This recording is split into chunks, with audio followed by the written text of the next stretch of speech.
le secret pour avancer. Tout le monde dans la vie veut avancer. C'est l'une des raisons pour lesquelles les mamans sont très inquiètes quand l'enfant est né qui n'arrive pas à faire les 4 pattes, qui n'arrive pas à marcher, et puis elles font donc recours, avec l'accord de leur mari, à des moyens, c'est-à-dire cherchent des médicaments pour que leur enfant puisse en marcher, parce qu'elles désirent que l'enfant avance, qu'il avance dans la vie, que l'enfant connaisse une croissance, que l'enfant aille vers son avenir, que l'enfant grandisse. Tout le monde a besoin d'avancer dans la vie.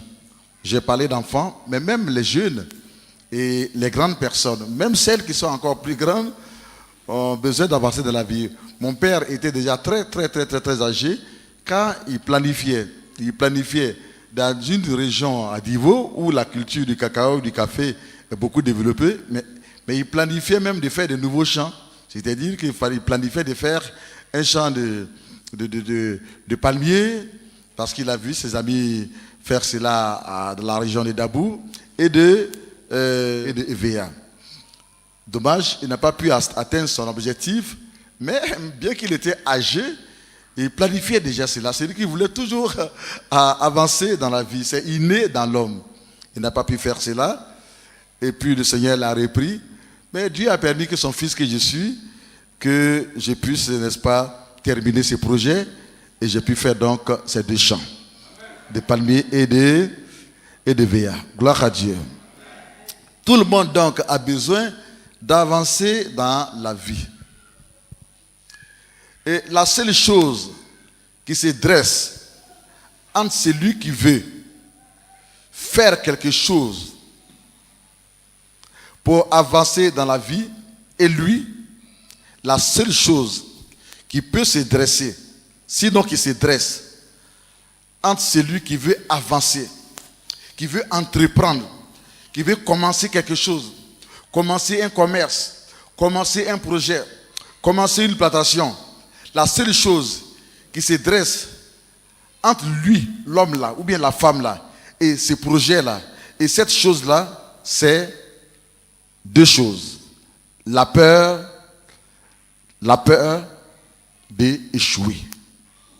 La peur en tant que telle qui paralyse, et la peur d'échouer. Quand vous avez peur, on peut vous donner des idées, mais vous n'allez pas les considérer. Pourquoi? Parce que vous êtes paralysé par la peur. La peur envoie en vous la paresse. Et puis il y a une autre peur. Parce que vous avez entendu, vous avez le courage, hein? Vous avez le courage.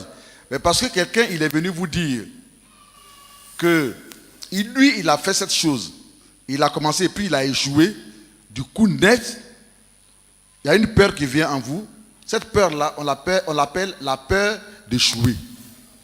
La peur de l'échec. Mais mes amis, tous ceux que vous voyez là, qui sont bien aujourd'hui, qui gagnent quelque chose à manger et qui nourrissent beaucoup de gens et qui ont des réalisations, c'est pas en un seul coup ils ont commencé et puis en un seul coup ils ont réussi. Ils ont échoué plusieurs fois d'abord avant de parvenir à cette réussite que vous connaissez aujourd'hui, que vous voyez. Pourquoi ils ont réussi? Parce qu'ils n'ont pas eu peur d'échouer. Ils n'ont pas eu peur de l'échec. Ils disent, je vais faire, je vais commencer. Un jour, quels que soient les échecs, un jour, je réussirai. Si vous avez peur d'échouer, vous ne ferez rien dans la vie. À cause de cela, pour affronter ces 2 choses qui peuvent se mettre entre toi et tes projets de voyage, tes projets de commencer quelque chose, tes projets de mariage et voir, ainsi de suite, la seule chose qui peut vaincre cela s'appelle la foi. Quelqu'un dise la foi. La foi. Mais qu'est-ce que la foi? Nous allons prendre Hébreux 11, verset 1. Qu'est-ce que la foi? Hébreux 11, le verset 1. Hébreux 11, le verset 1. Or, la foi est une ferme assurance. La foi, c'est une ferme assurance. C'est une ferme, avoir la fermeté dans quelque chose dont tu es sûr que ça réussira. La foi est une ferme assurance Des choses qu'on espère. des choses qu'on espère. C'est-à-dire que tu as un projet, tu espères faire telle chose. Mais il faut croire en cela. Il faut avoir une ferme assurance. C'est-à-dire que rien ne doit venir ébranler ta foi. Rien ne doit venir ébranler la confiance que tu as mis dans cette chose. Amen. Une démonstration de celle qu'on ne voit pas. Et une démonstration de celle qu'on ne voit pas. C'est-à-dire que pendant que tu n'as pas encore vu la guérison, quand tu es quitté là-bas, parce qu'on t'a dit que à l'église de Silo, Dieu guérit les malades, quand tu es quitté là-bas, que tu es venu, ce que ta foi te fait faire, tu danses comme tout le monde, tu sautes, tu acclames, tu es dans la chose de Dieu. Tu te comportes déjà comme si déjà tu as eu la chose. C'est-à-dire que tu démontres déjà ta guérison. Et pourtant, tu n'as pas encore vu dans ton corps la guérison. C'est ça la foi. La foi, c'est quoi? La foi, c'est croire fermement en ton projet. Croire fermement en ton projet. Il ne faut pas que le diable vienne t'arracher cela. Tu ne verras pas le diable, mais il enverra des gens pour venir te décourager. Quel que soit ce qu'ils vont dire, crois en ce que tu espères faire. Et puis la foi, c'est quoi encore? C'est maintenant une démonstration de ce que toi, tu ne vois pas. C'est-à-dire quoi? Tu veux voyager. Tu n'as pas encore voyagé. Mais déjà, commence à parler comme un Parisien.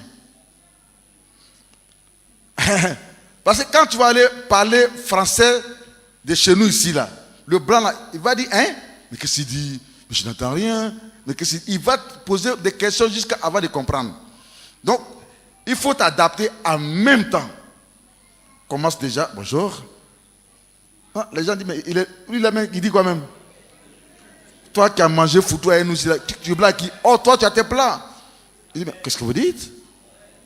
Il dit, on parle, donc c'est que nous on parle là, tu ne comprends pas? Toi qui as mangé foutu, c'est là que oh, déjà, ton passeport est prêt. Alléluia. Petit à petit. Donc tu te prépares déjà. Tu crois tellement à la chose que tu démontres déjà cela. Tu parles comme un Parisien. Tu t'habilles comme un Parisien, proprement. Et il en sera fait selon ta foi. Alléluia. Alléluia. La foi aussi, de façon aussi pratique, c'est quoi? La foi, c'est comme une lampe de poche, c'est-à-dire une torche que quelqu'un il a. Il va dans un endroit et du coup, l'endroit devient sombre tout à coup. L'obscurité arrive. Il est nuit. Il ne sait que faire pour retrouver le chemin. Considérons qu'il est au 5e étage. Et il veut descendre des étages pour venir au rez-de-chaussée et venir trouver la route, prendre sa voiture et aller à la maison. Arrivé au niveau du 5e étage, le courant est coupé. Il est tout à coup dans l'obscurité. Il ne sait que faire pour retrouver le chemin et puis descendre jusqu'à arriver au rez-de-chaussée. Mais, si il a une torche en poche et qu'il se souvient de sa torche qu'il a en poche, alors il prend cette torche, il allume la torche et du coup, la petite torche avoir un éclairage qui lui permettra,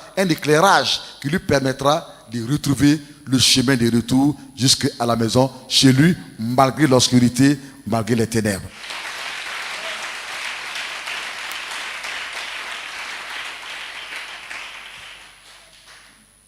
C'est donc la lumière de la torche qui a permis à cet homme de s'en sortir, de trouver une solution. Il en est de même pour la foi. Dieu nous demande d'avoir la foi parce que quelles que soient les difficultés, les montagnes des problèmes, quelle que soit la dimension de l'obscurité qui vient pour brouiller notre vie, notre chemin, où nous sommes appelés à avancer, bien-aimés, si nous avons la foi. Si nous avons la foi, c'est-à-dire que si nous avons confiance à ce que Dieu a dit sur notre vie, selon sa parole et selon les prophéties que nous avons reçues. Et si nous croyons effectivement en notre futur, en notre destinée, si nous croyons réellement en ce que nous voulons faire, si nous croyons réellement en là où nous voulons aller, et si nous fixons toujours l'objectif, quelles que soient les oppositions, bien aimés, cette foi-là deviendra une torche qui va éclairer nos chemins jusqu'à ce que nous entrions dans notre destinée où le plan de Dieu s'accomplira dans notre vie. Là où il n'y a pas de solution, c'est là que la foi intervient. Montre-moi ta foi par ce que tu fais. Oh non, hier, quand j'étais là, je ne savais pas comment faire pour quitter Yopougon et aller au plateau. Et du coup, quelqu'un est venu vers moi. Il est venu vers moi. Et puis il m'a dit que, monsieur ou bien madame, est-ce que je peux vous aider? Parce que ça fait quand même longtemps que vous êtes là. Je lui ai dit, oui. Il a dit, comment je peux vous aider? Non, je vais au plateau, mais j'ai perdu mon portefeuille. Je vais au plateau, mais je n'ai pas d'argent. Mais est-ce que vous voulez réellement aller au plateau? Oui. C'est parce que je vais aller au plateau que je suis là. Je sais que je n'ai pas d'argent. Je suis sorti de ma maison sans argent. Mais quand même, ma foi m'a dit de venir sur la route parce que je veux aller au plateau. Je croyais en cela. Ma foi était ferme sur le plateau, sur l'objectif. Il dit, monsieur, votre foi a triomphé. Montez dans ma voiture. Je vais moi aussi au plateau. Je vais vous déposer au plateau. Mais vous dites que vous avez la foi. Vous voulez aller au plateau parce que vous n'avez pas d'argent, vous êtes couché à la maison. La peur vous paralyse. La peur d'échouer vous paralyse. Vous n'avez pas besoin qu'on se moque de vous. Vous avez peur, ça vous paralyse. Sur votre lit, vous êtes couché chez vous à la maison. Non! La foi est une action. La foi est une pensée. Et cette pensée vous met en action. La pensée ne vous met pas dans la passivité, dans la paresse. Elle ne vous rend pas paresseuse. Mais la foi la pensée devient une action. Une démonstration. Vous n'en avez pas. Mais vous ne vous laissez pas paralyser par le fait que vous n'avez rien. Vous vous levez quand même et vous allez à la rencontre de votre projet. Et ainsi, vous serez en train de causer avec la personne dans la voiture. Et vous dira, monsieur, mais votre foi, ça m'a touché. Qui êtes-vous? Je suis chrétien. Vous priez où? Ici. Il dit, vraiment, continuez. Mais monsieur, est-ce que je peux vous inviter le dimanche prochain? Vous allez gagner une âme à Jésus. Qu'est-ce qui a triomphé? Votre foi. La foi est une démonstration. Jean 11, verset 4. Jean 11, verset 4. Jean 11, le verset 4. Après avoir entendu cela, Jésus dit, « Cette maladie n'est point à la mort, mais elle est pour la gloire de Dieu. » C'est pour dire que le problème du manque, le problème de la maladie, le problème de la misère qui du coup est venu sur toi, ou bien le problème que tu traverses en ce moment, de l'échec qui du coup est venu sur toi, que tu ne comprends pas. Ce problème ne te conduira pas à la misère, à la pauvreté. Ça ne te conduira pas à devenir le dernier. Mais au contraire, ce problème que tu vis en ce moment-ci, qui est venu tout à coup, servira à la gloire de Dieu. dans ces problèmes, crois de tout ton cœur que ton Dieu est vivant. Que par de même que tu vois le problème, ton Dieu, il voit le problème. Ce problème qui est venu tout à coup dans ta vie ne te conduira pas à la mort. Cette maladie, Jésus dit, qui est venue tout à coup sur Lazare, ne conduira pas Lazare à la mort, mais au contraire, ça conduira à révéler la gloire de Dieu. Cette situation inattendue qui tout à coup est venue sur toi, dans cette situation, tu dois faire preuve de foi, confesser la foi, parler les paroles de foi, voir la foi. C'est dans ça que tu dois chercher réellement Dieu. Dans le problème, il y a une solution. Dans la difficulté, il y a une facilité qui doit venir. Il y a toujours un miracle pour toi dans ce qui te surprend tout à coup et qui te bloque et qui t'empêche d'avancer. Avec Dieu, il y a toujours un moyen de pouvoir avancer. Tout avenir a deux obstacles. Premier obstacle, c'est la peur. Et deuxième obstacle, c'est le découragement. Quand quelqu'un est découragé, il ne peut plus rien faire. Dites-lui tout ce qui est bon. Il ne peut plus rien faire. Quand quelqu'un a peur, il peut pas faire, on ne peut pas faire autrement pour lui. On ne peut rien faire. Lui, il ne peut rien faire. Il a peur, il a peur. Il a peur, il a peur. Vous savez pourquoi? Parce que la peur vous fait regarder en arrière. La peur vous empêche. Quand Pierre était en train de marcher pour aller vers Jésus, il marchait sur l'eau. Mais quand il y a eu la tempête, un vent violent, il a eu peur. Pourquoi? Parce qu'il a regardé au vent. Il a regardé au vent, autour. Il a regardé en arrière. Et sa pensée a été envahie par la peur. Du coup, net, la foi est partie. Il a commencé à s'enfoncer dans l'eau. Pourquoi?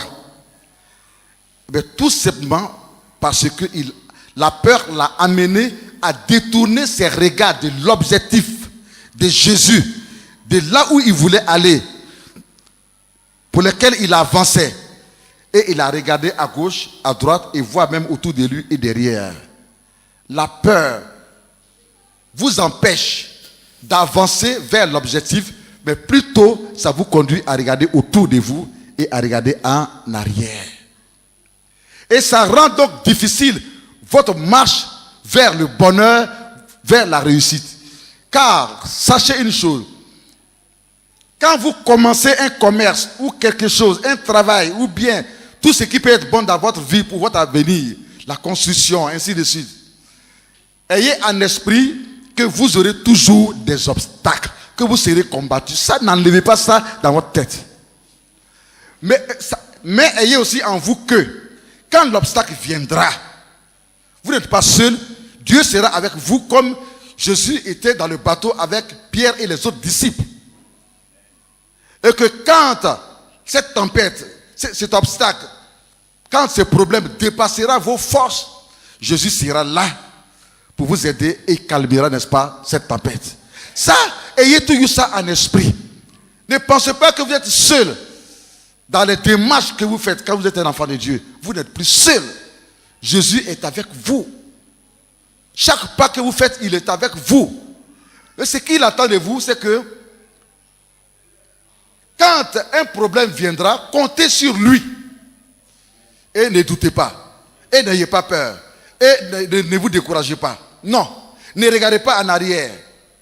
Ne commencez pas à proférer les mauvaises choses. Ne commencez pas à regarder autour de vous. Car, dans la réalité, quand bien même Jésus sera avec vous, la tempête viendra. Mais attendez. Il était avec les disciples. Il était avec les disciples dans le bateau. Mais la tempête est venue quand même. Et c'est lui qui a dit aux disciples, dévancez-moi. Ils ont pris le bateau. Au beau milieu de l'eau nette, la tempête est venue aussi.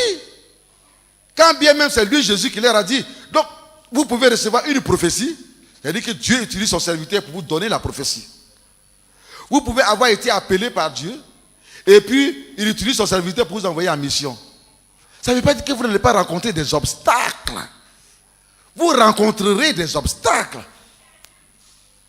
Car aller en mission, commencer tout de suite ne veut pas dire que vous avez déjà réussi. Ce sont les défis que vous allez relever au fur et à mesure, en vous appuyant sur la parole de Dieu, pour démontrer votre foi, qui vous amènera, qui vous permettra de pouvoir atteindre l'objectif en avançant chaque jour, peu à peu et peu à peu. Le découragement vous amène à regarder autour de vous. Quand quelqu'un il est découragé, c'est parce qu'il a écouté celui qui est à gauche, celui qui est à droite, celui qui est derrière. Il a écouté 3-4 personnes qui ont donné des témoignages sur ce qu'il veut faire, des témoignages de défaite. Ça amène le découragement en lui, et puis du coup, il ne peut plus s'élever pour continuer d'entreprendre. Quand quelqu'un aussi, il a peur et qu'il n'arrive plus à avancer, c'est parce que la peur aussi l'a amené à regarder au témoignage des défaites. Mais la foi regarde qu'à Dieu et fixe l'objectif. C'est que, la preuve c'est que, pourquoi est-ce que l'apôtre Pierre, arrivait à marcher sur l'eau? L'apôtre Pierre arrivait à marcher sur l'eau parce qu'il a dit à Jésus que Jésus, si c'est toi réellement, alors permets que je puisse aussi marcher sur l'eau en venant à ta rencontre. Jésus lui a dit, viens. La foi vient de ce qu'on attend, on dit Amen. La foi vient de ce qu'on attend, on dit Amen. Beaucoup ont la foi quand Jésus les envoie en mission. Quand la prophétie commence, ils ont la foi dès le commencement, quand ils commencent. Mais quand les obstacles maintenant viennent au devant d'eux, les problèmes viennent au devant d'eux, ils n'ont plus la foi. Ils oublient que c'est Dieu qui les a appelés. Ils oublient qu'ils ont entendu la voix de Dieu. Ils oublient que c'est Dieu qui les a envoyés en mission. Mais c'est lui qui vous a envoyés en mission. Quand vous rencontrez les épreuves et les difficultés, il est aussi là pour les décanter. Mais si ça ne se décante pas, c'est parce que vous perdez la foi. Vous perdez votre confiance en lui. La confiance que vous avez eue, pour laquelle vous avez commencé, au cours de votre avancée, quand il y a les obstacles, vous perdez cette confiance-là en Dieu et en sa parole. Et puis vous regardez maintenant au physique. Vous regardez à la chair, vous regardez à vous. Et vous dites que mais moi, je ne peux pas résoudre ce problème. Je ne peux pas résoudre ce problème. Je ne peux pas affronter ces Goliaths. Non! Votre foi doit toujours être ferme et placée en Dieu qui vous a appelé. Car en vous appelant, car en vous envoyant, car en vous disant de commencer telle chose, il n'a pas dit qu'il n'y aura pas de tempête. Mais il a dit seulement, en toute chose, gardez la foi. Car ce que vous voyez là, ne vous conduira pas à la perte, à la mort. Ça ne vous conduira pas à la perte, à l'échec, mais ça servira à la gloire de Dieu. Mais si vous n'êtes plus là, que vous vous découragez, comment maintenant Dieu peut utiliser cette situation pour glorifier son nom? Est-ce que vous me suivez? Mais il faut que vous soyez là et que vous dites que non, quel que soit ce qui arrivera, moi je ne vais pas chez un féticheur, je ne vais pas chez un marabout. C'est Jésus que j'ai choisi. Ma guérison est en Jésus. Je compte sur Jésus. C'est la prière et c'est la prière. Je compte que sur Jésus. Vous allez voir, quand vous avez dit ça, le lendemain, ça devient encore plus dur. Plus dur. Mais gardez la foi.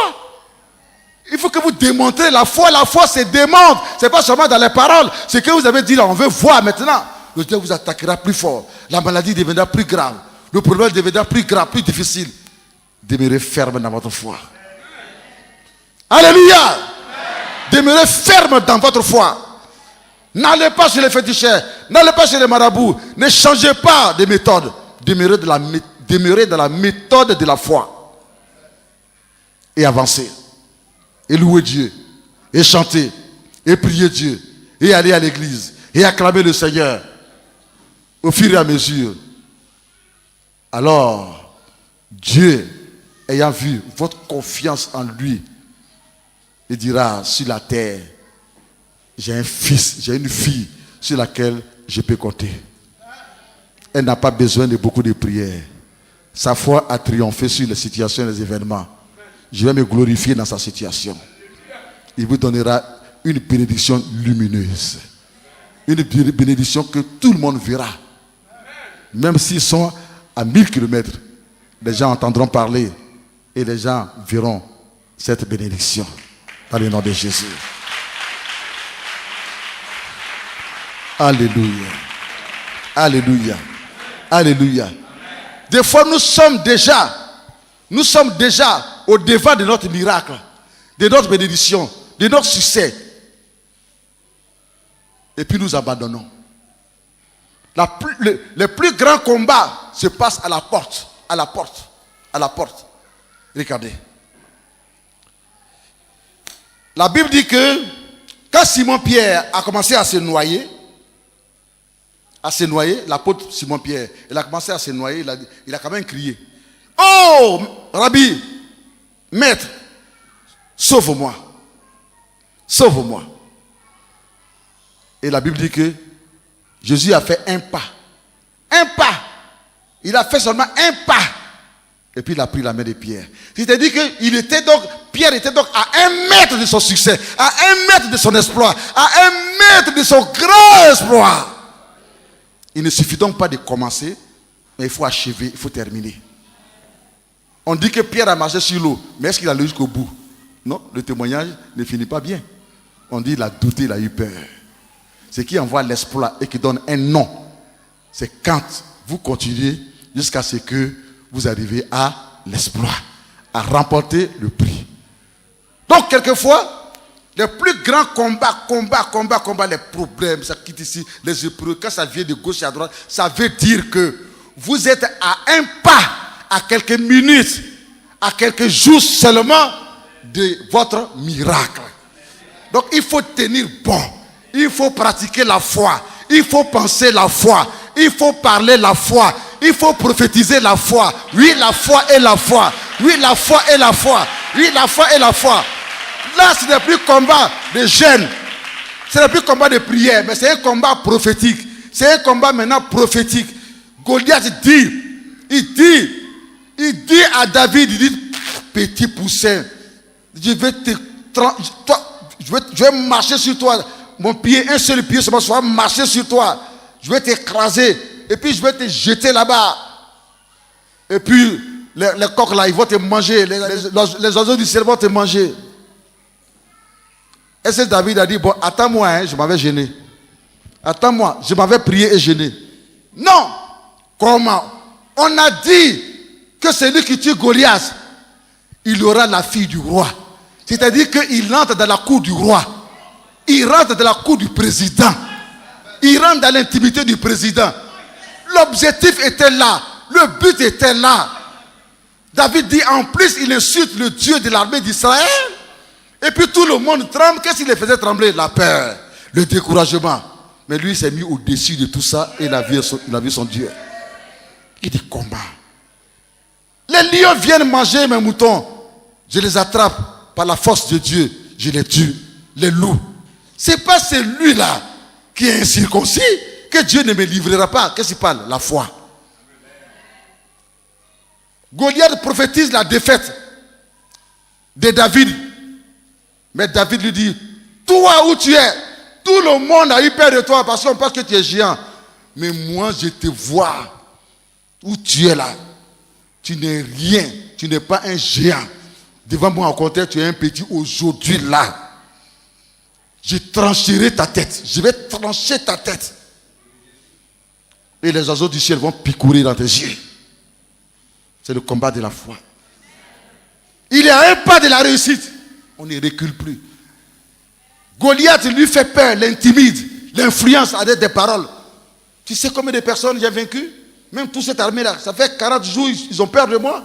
Et puis toi, tu viens. Intimidation psychologique, verbale, et ainsi de suite. Mais David n'a pas regardé à la défaite qui était autour de lui. Mais il a regardé à qui? À Jésus.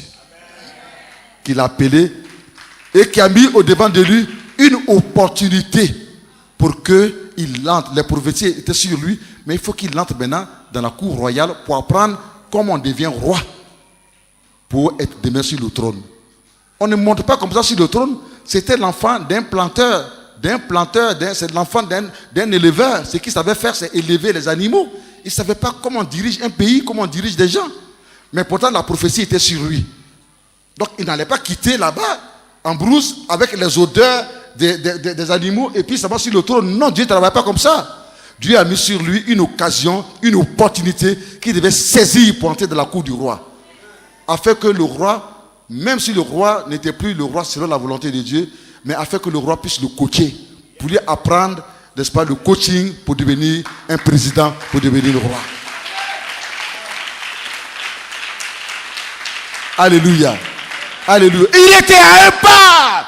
Il a dit, c'est aujourd'hui ou jamais. Je ne recule plus. Non. Parole contre parole. Prophétie contre prophétie. Connaissance contre connaissance. Jusqu'à ce que ça arrive. Puissance sur puissance. Mais si vous ne connaissez pas la Bible, vous reculerez. Vous échouerez. Si vous n'avez pas la foi, que ferez-vous devant la situation? Vous chercherez les sacrifices. Allez jeûner. Allez prier. Ainsi, alors, Goliath a commencé à aller contre David. Il fait un pas, l'écho fait boum. Il fait un deuxième pas, son écho là, ça fait boum. Ah, il est habillé en tenue militaire. Il a les ranges, il a des brodequins, il a des ceintures, il a des ceinturons, il a tout ce que vous pouvez imaginer, des gilets en bas, il a tout. Il a des casques de combat, il a tous les boucliers possibles.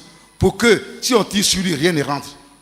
C'est seulement ses yeux au niveau du front qui étaient ouverts, qui étaient exposés. Le petit David a dit, d'accord. Moi, je n'ai rien, mais j'ai l'Éternel des armées. Alléluia. Il a fait un repli stratégique. Il est venu en arrière. Et puis il a mis la vitesse 100 à l'heure en même temps. Et puis il a manié sa fronde. Quand il a relâché la fronde, ce n'était pas la fronde, mais c'était l'onction. Il ne suffit pas d'avoir l'onction, mais savoir relâcher l'onction. Si tu ne sais pas relâcher l'onction, les gens ne seront pas bénis dans ton église. Alléluia. Il faut savoir relâcher l'onction. Tu as 1000 personnes, tu dois prier pour 1000 personnes, mais mon vieux, tu finiras, c'est dans une semaine que tu finiras d'imposer les mains, monsieur. Il faut savoir relâcher l'onction. Quelle stratégie faire pour que, à la seconde, l'onction puisse venir sur tout le monde en même temps? Et puis tombe sur l'onction, quand ils se relèvent, leur vie a changé. Quelle stratégie? Il ne suffit pas d'avoir l'onction, mais il faut savoir relâcher l'onction. Alléluia. Gloire à Jésus. Quand il a relâché la fronde, c'était accompagné de l'onction du Saint-Esprit. Et l'onction ne s'est jamais trompée. Là où Goliath n'était pas protégé, là, c'est parti directement là. Un seul coup, l'onction ne donne pas deux coups. Bah!